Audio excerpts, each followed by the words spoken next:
Additional aids and services are available to individuals with disabilities.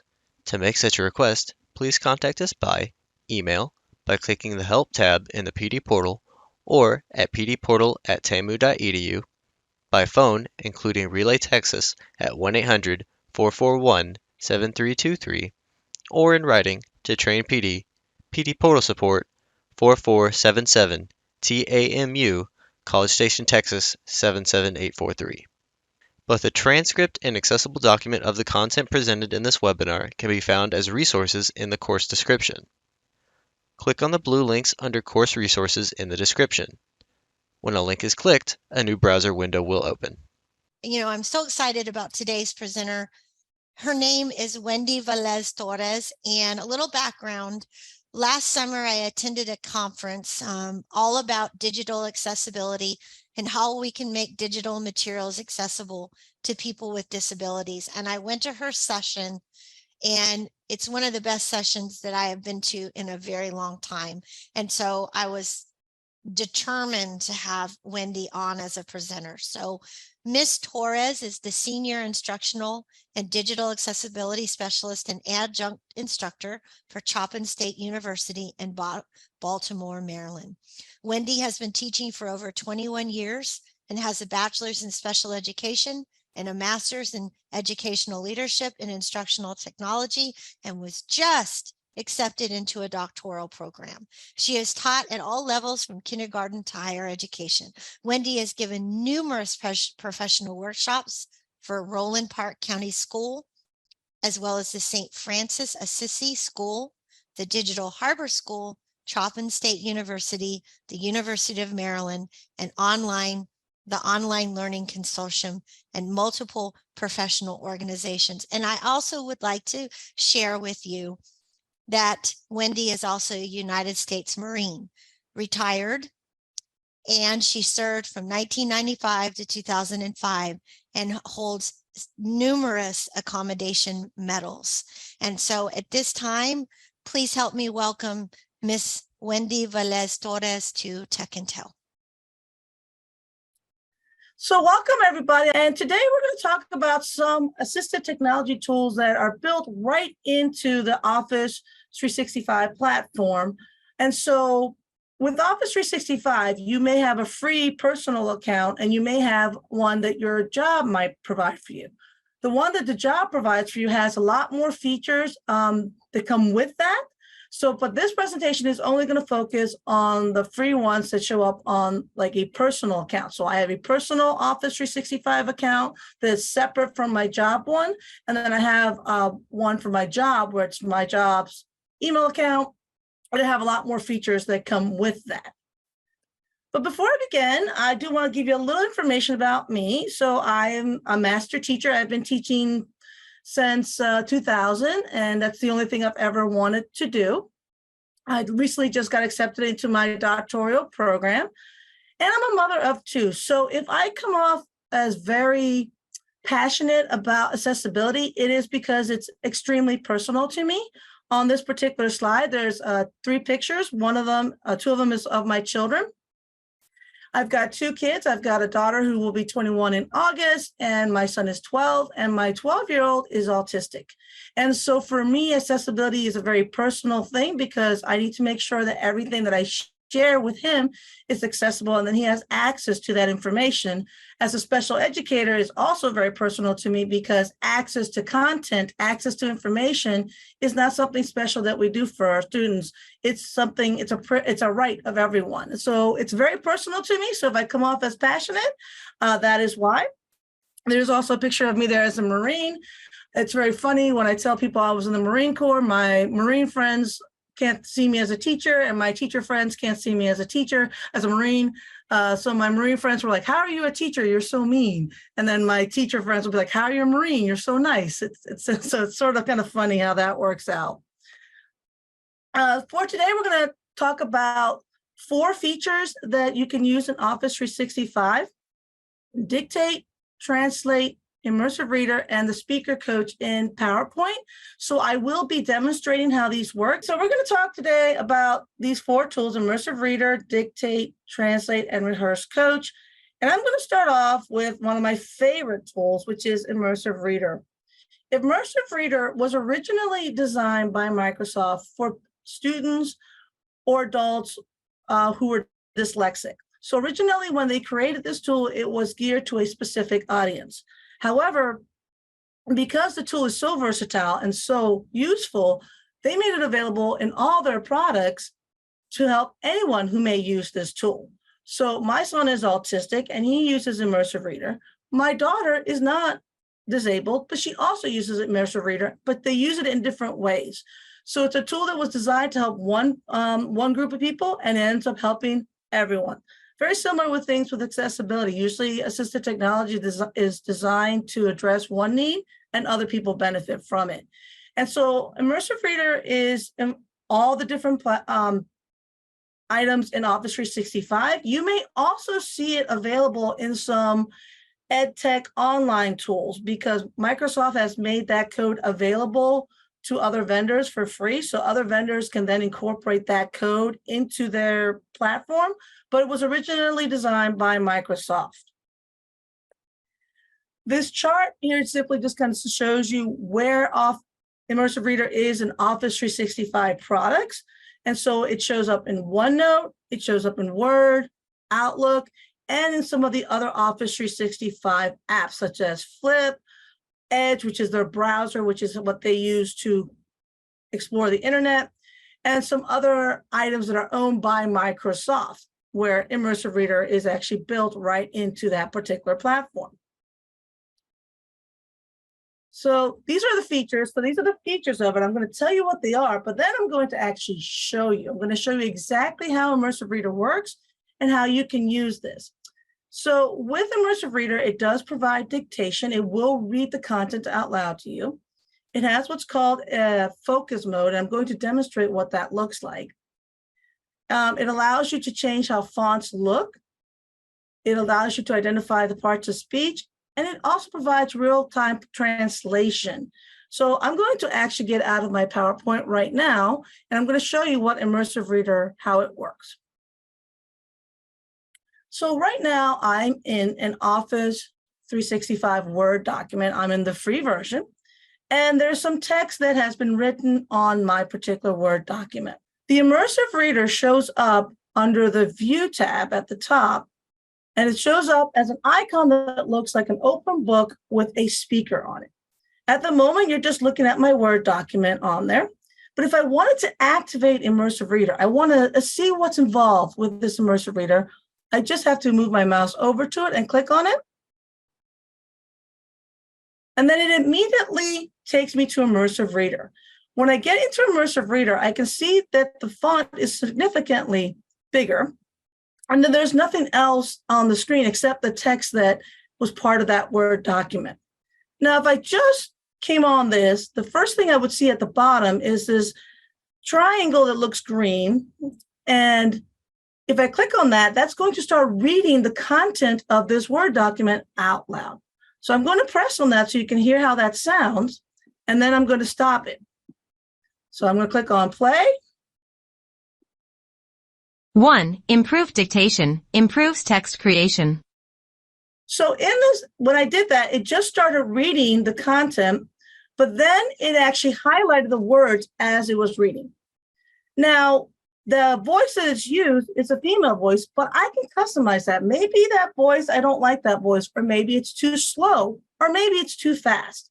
I can customize how that feels by clicking on the settings right next to it, and it'll allow me to select how fast I want it to speak, and if I want it to be a female or a male voice. It is an artificial intelligence generated voice, but I can dictate how much I want that to be read. I have some students who love to have it on Rabbit, and it's, for me, that sounds like chipmunk speak, but for some reason, some of my students prefer that. So you can customize this to your preference. You can make it faster or slower based on the preferences that you like. So in that aspect, it reads information. That's good, but there's a lot more things that you can do with this. Right now, it shows a specific font, but I can change how this looks. Maybe this is too bright for me, and I like to look a little different for my eyes. So usually I tend to like things in dark mode. I don't like the white and black white background, so I might want to change that. If I click on the A at the upper right-hand corner, I have some customization options that I can use. And so I can change the font size. So if that is too big or too small, I can make it bigger so that it actually fits for how I read. So for my mom, she needs this significantly bigger because she has glaucoma. So she needs to be able to see stuff a lot bigger. You can also increase the spacing of it. I can turn that off if I want. So right now, it's all the words are together. But if that's distracting, I can increase that, and that helps with focus. And I can also change the font. Maybe I don't like the way that font is reading. It's not really helpful to me. And I can also decide the color. So if I don't like that white on black, I want a different color scheme, I can change that. And then it will then change that color to what helps me learn. So my mom tends to prefer the yellow and black. It just helps with her vision. I tend to prefer the black and the white. You can also use this for pronunciation. So this is useful in case you have little ones who are learning the parts of speech, or if you have someone, or if you yourself are an English as a second language speaker and you're trying to figure out how things are broken up in sounds. I can break it up into syllables, and it will show me how the syllables sound out when it reads it. And then I can also, if I wanted to, I can highlight specific items in here. So maybe I want to highlight all the nouns, and it will change it to a specific color, making it different and distinctive from the other font. I can change that color as well. So if I don't like that color, I can change the color that works best for me, and it will identify those specific parts of speech if I choose to do that. Another thing that you can do with this is the line focus, and this is extremely helpful for a lot of people. If you're dyslexic, you tend to see if there's a lot of text on a page, that's going to be incredibly frustrating because you're going to be seeing all that text at once. It's hard to remember where to start. And depending on which kind of dyslexia you have, it may be very difficult to read, depending if the letters are being chopped off or they're being reversed or how they look. Also, for a case for my son, if he sees a bunch of text on the page, he immediately gets overwhelmed. Even if it's something he wants to read, he immediately thinks it's hard. And so he will read a paragraph over and over and over again because he's lost his focus point. He also has some ADHD, so he's also focusing on everything else. You can decide the line focus by deciding which one you want. So if I want the first line focus, it will highlight just that first sentence. And when it reads it, it will show just that first sentence as it reads it, making it easier for me to understand. So if I click on play right now. Dictation improves text creation. 2. Focus mode maintains attention and improves reading speed. So in this case, it's reading it line by line and highlighting it just by the line. It helps me to focus on what I'm reading and to pay attention so I'm not reading over that paragraph over and over again. And I can decide if I wanted a single line focus or if I just want 3 lines, depending on how that person learns and what that person prefers. You can also translate this. So let's say you have a document and you might be an English as a second language speaker, or you might have a student who's an English as a second language speaker. This will help them understand the information. So I can come into translate and I can select a specific language that I would like. And so it does use artificial intelligence to try to use this information. So for Spanish, I'm from Puerto Rico, so I speak Spanish. So I would come down and select Spanish. You'll see there's 3 different choices. There's Spain, Mexico, and Latin America. And that's because with any language, we have different dialects and specific things and words that we use in that dialect that might be different. So for example, the way we speak English is a little different than people who are from England. It's the same language, but there are certain words and meanings that mean different things in that particular region. And so that's why you have different options. So I'm going to click on Latin America, and it's going to give me the option then, do you want it to just translate it word for word by word? Or do I want the entire document to be translated? Depending on what I picked, it will then translate that selection, and then it will also read that out loud in that language. So let me go ahead and select document. what it just did, it just changed that document that I had into that language. And now I want to see if it actually will read it to me in that language. I'm going to push play to listen. Atención y mejora la velocidad de lectura. 3. Lectura inmersiva. Mejora la comprensión y mantiene la atención. So in this case, it's translating it as I'm reading it. So that's very helpful for someone who's English as a second language speaker. It helps them to understand the content.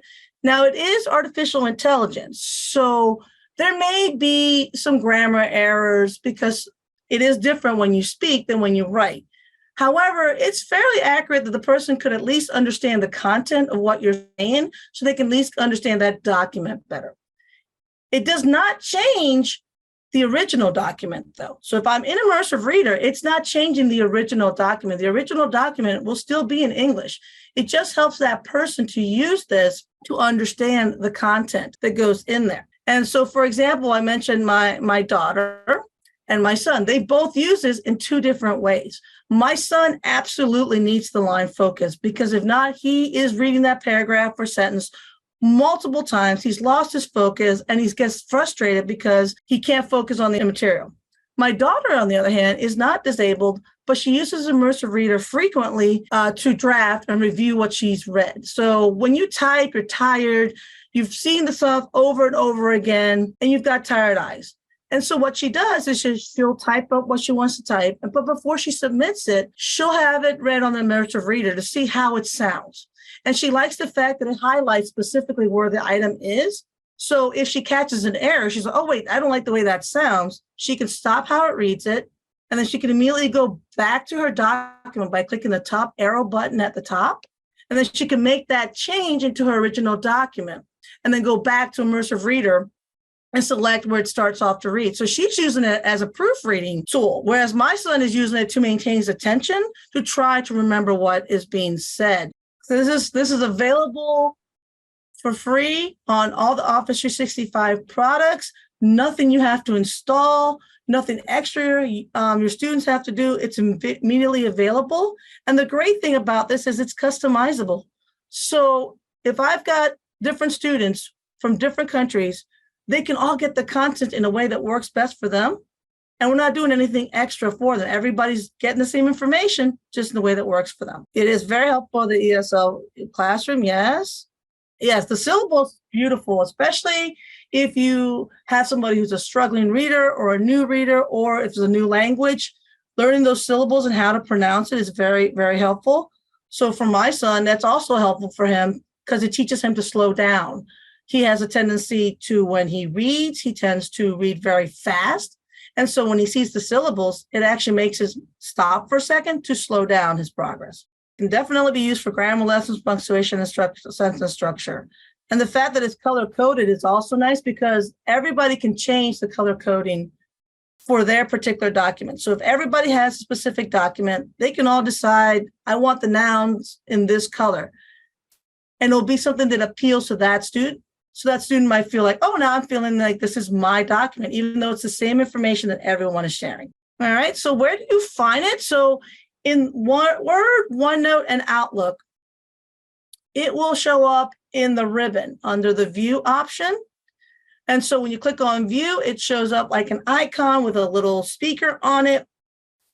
And then it will then read to you. In the Outlook, it shows up at the top, but it will also show up in an email. So if you click and open up an email, the Immersive Reader will actually show up in the email as well. So then you can also read emails in Immersive Reader. That's extremely valuable if you have to send an email to a colleague or a family member, and maybe English is a second language to them. They can translate then that information from the email, and they can get the information that they need without you having to do anything different or special for that.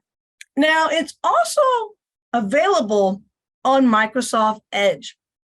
Microsoft Edge is the browser, the software that lets you get on the internet. So there are different browsers. There's Google Chrome, there's Edge, there's Firefox. If you're using a Mac, it's Safari. So Edge is Microsoft's version of that. And Immersive Reader shows up immediately in Edge, and it allows you then to read the content of an article in Immersive Reader. Now, it's very interesting to know that if you don't see the icon will show up in the address bar, and I'll show you what that looks like. If you don't see that icon, then that means that that particular feature, Immersive Reader, does not work with that particular website. So again, I'm going to get out of my presentation. I'm going to show you what that looks like. I'm going to go into Edge on my computer. And I'm going to go to a website that I know this works on. So I'm going to go on NFL.com just because my son loves football. And I'm going to go into one of these websites on NFL.com. When I first get there, if I look at the very top, I don't see that Immersive Reader icon at all in this window. I don't see it because this page has interactive features in it, so it doesn't see it. But let's see what happens when I actually click on an actual article. I'll click on an actual article. Now, the article has that Immersive Reader on here. And I deliberately picked this website because you'll see immediately there's some things that are coming up here. There's an ad that pops up. It's automatically playing. Things are coming up. That's extremely distracting. What if I have ADHD? Now I'm focusing on the video. I'm focusing on the pretty ads. I've forgotten what the article is about. If I click on that Immersive Reader icon, it's going to take away all those distractions so I can just focus on the words. So I'm going to click on that now because I'm like looking at this going, I don't care about Expedia. Why is this playing? I don't want to look at that. I click on that, and now immediately all those distractions are gone. All I see now is text. There's no things going around in the process there. I can now decide how I want it to read. So there's these icons that show up. I'll say read aloud, my text preferences. So this is how I can say, do I want it bigger or smaller? Do I want to change the font size? Again, all the features that Immersive Reader had, it's built right into this particular website. So if I want it to be read out loud, I'll start reading.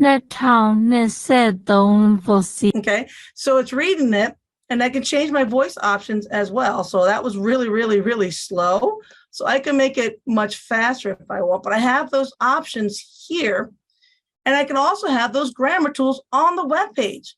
It will break up the syllables. It will also identify the different verbs if I want to. This is extremely helpful if you have students who have to go on the web and do research because there's so many distractions available on the web. There's so many things that drive our attention. And if you have ADHD, it's extremely frustrating to try to get work done when there's a pretty flash thing going on or there's something else going on in the corner. My son will pay attention to everything on there. Will tell you everything the video is about. Ask him what the article is about and say there was an article. So this is very helpful because we usually share websites with our students. This automatically takes away all those distractions, and then they can customize it to work without them having to install anything special. They can certainly install things called extensions. These are like special add-ons that you can add on for a browser, but they don't have to with Edge. With Edge, it's already built in, and they can then use that to navigate around that particular website. Back to my presentation. So that was Immersive Reader. The next thing I want to show you is dictation. Dictation is a tool that shows up in Microsoft. And what this allows you to do, it allows you to type without using a keyboard. So maybe you've injured your hand and you can't use your keyboard. Maybe you can't use your keyboard because of a disability. Maybe your hands are tired because of carpal tunnel. Maybe you have eye fatigue. You're tired of looking at the screen and you just don't want to type anymore. You can use dictation. It shows up in the free version of Word, OneNote, and PowerPoint. And the way it works is you are using your mouth to type and you're not using the keyboard. So let me show you how that works. Again, I'm going to come out of my presentation. So right now I'm in it back into my Word document that we saw from before, but this time I'm going to be actually using the dictation option. The dictation option shows up on the home ribbon and it looks like a little microphone at the very, very top. When I click on that, it's going to activate my microphone and then I'm going to start speaking. And you should see some words that show up on my particular document. So I'm going to put my mouse here. I'm going to click on dictate. There we go. So you just needed a refresh. So right now I'm speaking and Word is typing what I'm saying. period. Next line. So in this aspect, all I did was click on the microphone. I didn't have to install anything. I just started speaking. And when I started speaking, it started typing what I was writing. You may have noticed that I said period, and it gave me a punctuation. And then I also said next line, and then it moved the cursor down to the next line as if I was formatting this particular document. So you can do this in two ways. You can have the dictation open and just start speaking. Maybe you need to gather your thoughts and it's hard for you to start writing. So you just start speaking what you think and then you organize it. That's usually how I do my papers. I have the idea in my head, but that topic sentence, that opening paragraph is hard for me. So I just start speaking out my thoughts as to what I want to do. You could do it that way, or you could use it with dictation with commands. So you don't even have to touch your keyboard. So there's lots of different things that you can do with punctuation. There's specific commands that show up. So I can say things like period, full stop. I can say add a comma. I can say add a line. So it can be very, very specific that I never have to actually touch my keyboard to get any of these items in here. And so that is available. There's a QR code on this particular presentation, which you'll have a copy of, but there's also a link in there, which kind of talks about all those various commands that you can use. I just shared two. I just shared period and next line, but I could have said backspace, delete, and I could tell them specifically what I wanted to do.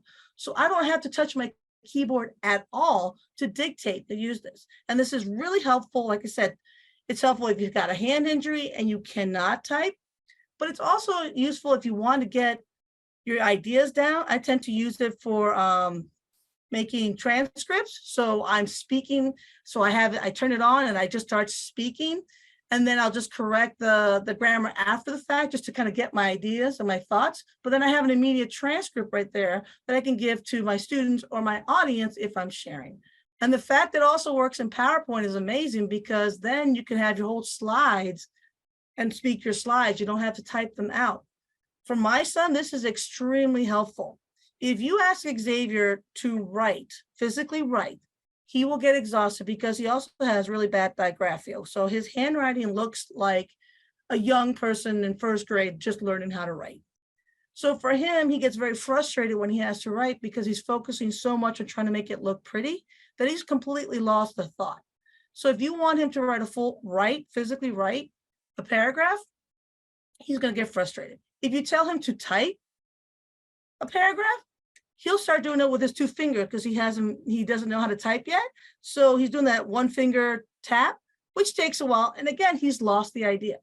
You give him dictation, he's giving you novels. And that's what he does. He'll just turn on the mic and he'll just start speaking.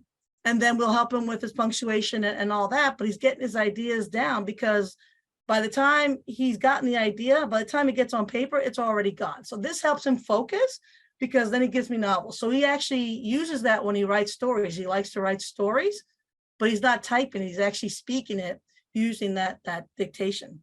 Wendy, we had a great comment from Betty. I'll share it. This is an awesome one. Support, process, and organize writing.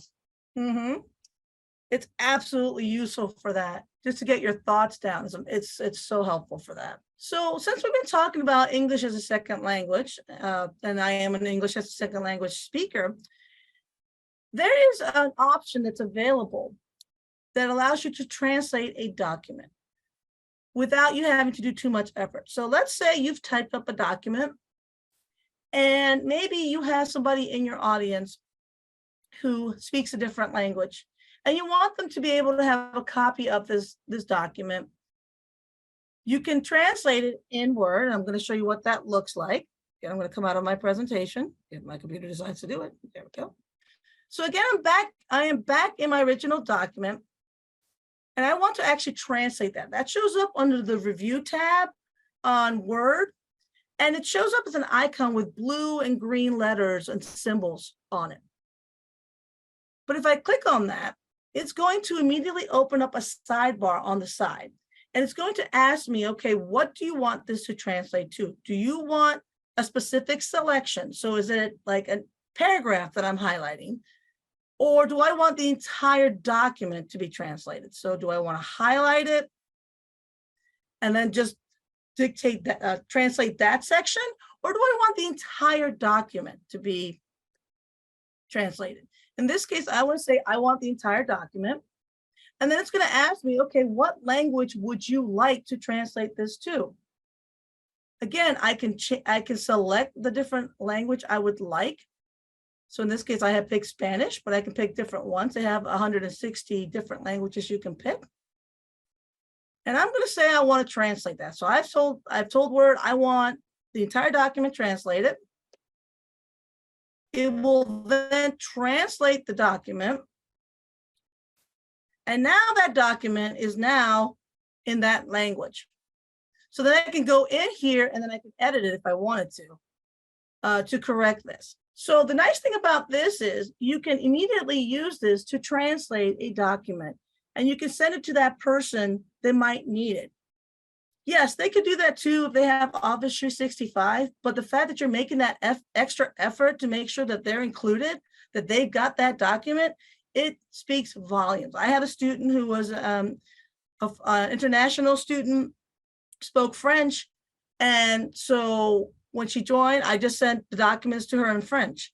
She thought I could speak French. I had to remind her, no, I don't speak French, but I use translation. But that small gesture of me just doing this quick translation and sending the document that everybody got, she just got it in French, really made her feel like, you want me in this class, I belong, I have a sense of belonging, that you care. So something that simple can work, and you can then use that for other documents as well. By default, Microsoft will pick up on whatever language the document is in, and it will automatically ask you, do you want to translate this? It just automatically detects it. But if this was in Spanish, I could translate it back to English or another language if I wanted to as well. So in this case, this is in Spanish. Everything is red because it's set to English. So it's telling me all of these are incorrect because it's set to English. But then I can then change that back to English if I wanted to. I can go back to translate, and I want to translate the document. And now I want it to actually translate to English. And I can go find English on the list of the many different documents that they have. And I can translate that, and then it will retranslate it back.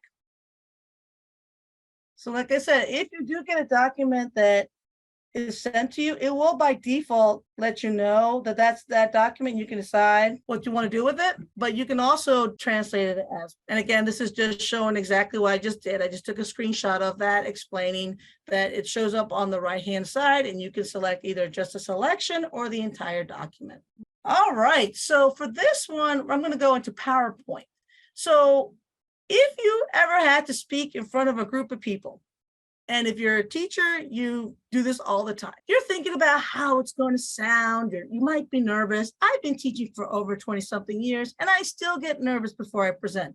And so what if you have to give a big presentation? Maybe you have to give a big presentation. Maybe a student has to give a big presentation, and they're really nervous. How can PowerPoint help them with this? PowerPoint has a feature built in. It's called Presenter Coach. And what that does, it allows somebody to run their presentation as if they were presenting it online or to a group of people face to face. And it gives them feedback as to how they can improve. Let me show you how that works. So I'm actually going to get out of my PowerPoint real quick just to show you. Right now, I'm in my PowerPoint without it being in full screen mode. And I want to practice how my presentation is done. I would click on slideshow, just like if I was going to present this to an audience. And there's something that shows up directly underneath slideshow. It says rehearse with coach. When I click on that, it's going to launch this PowerPoint in full screen, just as if I was sharing it with you. But then it's going to ask me, do I want to get live feedback as I'm presenting? So I'm going to go ahead and run that, and I'm going to show you what it looks like and the report that comes from it. So I'm going to click on rehearse with coach. It's going to open up my presentation, and now it's going to ask me, do you want to start rehearsing? I'm going to say start rehearsing. So now we're pretending like I'm actually presenting this. I would start speaking, and I'm deliberately going to do some things I shouldn't do. Let's see. Oh yeah, I was talking about this, right?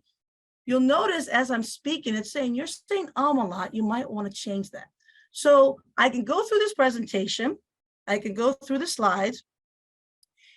As I'm going through the slides, I'm speaking, I'm practicing. When I leave the presentation, when I'm done presenting, this is what PowerPoint will then give me. It will immediately give me a report to show me how I did. It will tell me you rehearsed 2 slides for 35 seconds. It says, hey, your pace is pretty good. But then it also tells me things like, your pitch might need to change a little bit. You sound a little long, so you might want to fix that. If I used and ums, it would tell me to fix that and say, hey, you might want to change that. It will also look for things like, did you use offensive language by accident? So certain euphemisms may be hurtful for different communities. So if you're saying it, it might give you a flag and say, hey, you know what, that might not be the best term to use. You might want to use this term. It will give you suggestions. So in this case, it's telling me you used a lot. You want to change that. If I repeated a lot of words, it would tell me you've used these words a lot. You might want to change it. Every time that you rehearse with it, it gives you a report. The more that you practice with it, the more the artificial intelligence will learn your voice and how you speak, and will give you more personalized suggestions as to how to fix that. So for example, for me, when I say the word assistive for assistive technology, if I don't stop to breathe, I have a lisp because my Spanish accent will come out. And so my tongue will curl. And so that assistive sounds wrong. It sounds like I'm saying something else. And so Rehearse Coach told me, you need to work on how you pronunciate this, slow down with this particular word because it's coming off as something else. And so this will do it every single time you rehearse. This is a great way to practice. If you have to do a presentation, it's great if you have a student who might have to practice interview skills, perhaps have a slide with the interview questions and see how they respond and practice those public speaking skills. They can also download this report and print it out. So for my students, if I have to give them an oral presentation, if that's one of their assignments, I have them give part of the assignment is they have to submit their original report. What did the report tell you need to improve? How many times did you do it? And then let's see the end presentation, because it's when you present, it's not just what you're presenting, it's how you do it. And so this is available on PowerPoint for all students. Extremely useful and valuable. And so and it's available again on that slideshow section in PowerPoint. So when you go to PowerPoint and you go to present, you click on slideshow, it will say rehearse with coach. It's going to ask you to turn on your mic, and then you just speak like you normally would. You would normally just go through the presentation like you normally would, and it will start giving you live feedback. So when I said and it actually told me, you're saying and you might want to slow down, take a deep breath. It gives you live feedback while you do that. You can technically do rehearse without having any questions. So if it was just a blank slide, so in this case, it's just one slide with where it says, how are you today? I could do slideshow and I could say rehearse, and it will still allow me to rehearse. I can still be speaking and talking on this one slide, and it's going to give me feedback on this particular slide. So I could practice just speaking with this slide as well. So maybe the person has it written out. Maybe it's a Word document they've printed out and they just want to read it and they want guidance on how they're reading that. They can have one blank slide like this up, start speaking, and then it will still provide them with feedback as to how they can correct that. So in summary, this is what we've talked about. I talked to you about the immersive reader, which is built into PowerPoint, Outlook, OneNote, Word. It reads the content out loud. You can translate the information. You can decide how the line focus in. The dictate option, if you need to speak the information because you don't want to use your keyboard for various reasons. You can translate a document from any language out of 160 available languages, or you can use a speaker coach in PowerPoint to work with those speaking skills and working on those public speaking skills and skills that our students are going to need when they go out in the job force. Or maybe we need to practice because, with teaching, some days we have great days where it looks great on paper and we do the lesson plan and we go, that does not exactly how I wanted it to look. You can practice that and get that pace. We hope you enjoyed this pre-recorded webinar. After you have passed the final test with a score of 80% or greater and have received your certificate of completion, please take a few moments to complete the course evaluation. Participant feedback helps Train PD at TCall continue to provide high-quality professional development. To leave a course feedback, please go to the completed portion of your transcript. To do this, hover over the My Learning tab and select View Your Transcript. Click on the drop-down arrow next to the word Active and select Completed. Then, click Evaluate in the drop-down menu next to the course you just completed. Please note that your feedback is greatly appreciated.